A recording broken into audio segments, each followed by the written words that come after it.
al azar. Hagan eso y no va a haber un tiempo de comida en las cárceles. 1. A ver cuánto tiempo duran sus homeboys allá adentro.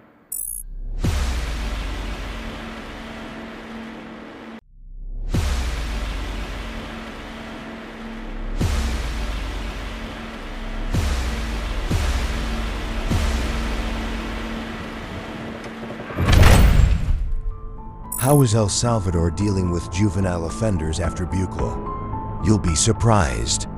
Today, you'll discover the shocking truth behind El Salvador's war on gangs and how it's changing the lives of its youngest citizens. Don't look away. This story will leave you questioning everything you thought you knew about justice. El Salvador, a country once considered one of the most violent in the world, is undergoing a radical transformation in its criminal justice system. But what happens to juvenile offenders in this new scenario? Are Nayib Bukele's policies changing the future of these teenagers? Today, you'll find out how the country is handling this delicate and controversial issue. And believe me, the answers will surprise you. To understand the present, we need to look back at the past. For decades, El Salvador was dominated by violent gangs, such as MS-13 and Barrio 18. Young people were recruited as teenagers, and the country recorded alarming homicide rates. The situation was so critical that in 2022, President Nayib Bukele declared war on gangs, implementing a state of emergency that led to the arrest of over 70,000 people. But what about juvenile offenders? How is the government handling them in this new scenario? In El Salvador, the penal law for juvenile offenders is clear. Children under 12 cannot be held criminally responsible. For those between 12 and 15, they may face socio-educational measures, such as probation or placement in specialized centers. From the age of 16, teenagers can be tried as adults, depending on the severity of the crime.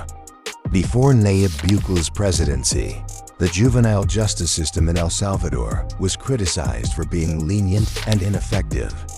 Juvenile offenders, often associated with gangs, rarely faced significant penalties, which fueled a cycle of impunity and gang recruitment. Reintegration programs existed, but they were insufficient to combat the influence of criminal organizations. With Bukele in power, the approach changed drastically. The state of emergency implemented in 2022 allowed for the mass detention of suspected gang members, including young people. Today, many teenagers are detained preemptively without trial and face poor conditions in overcrowded detention centers. The Iron Fist policy has reduced violence but raised concerns about the human rights of these young people.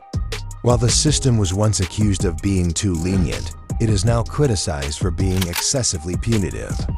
Human rights organizations warn that many young people are being criminalized without concrete evidence, and the focus on repression may be neglecting the need for education and reintegration programs. While some argue that Bukele's policies are reducing violence, others question whether the price paid by young people is fair. The numbers don't lie. Since the state of emergency began, homicide rates in El Salvador have dropped dramatically. But at what cost? International organizations criticize the lack of transparency and the treatment of juvenile offenders. Voy a aprovechar la oportunidad para enviarle un mensaje a los criminales. Por ahí andan rumores que quieren empezarse a vengar de la gente honrada, al azar. Hagan eso y no va a haber un tiempo de comida en las cárceles. 1. A ver cuánto tiempo duran sus homeboys allá adentro. Les juro por Dios que no comen un arroz. Y vamos a ver cuánto tiempo duran. Y no me importa lo que digan los organismos internacionales, que vengan a proteger a nuestra gente. Under Bukele, everything changed. Young criminals are now mass arrested, but not just left to rot. They serve hard time and are forced to study, work, and cut ties with gangs.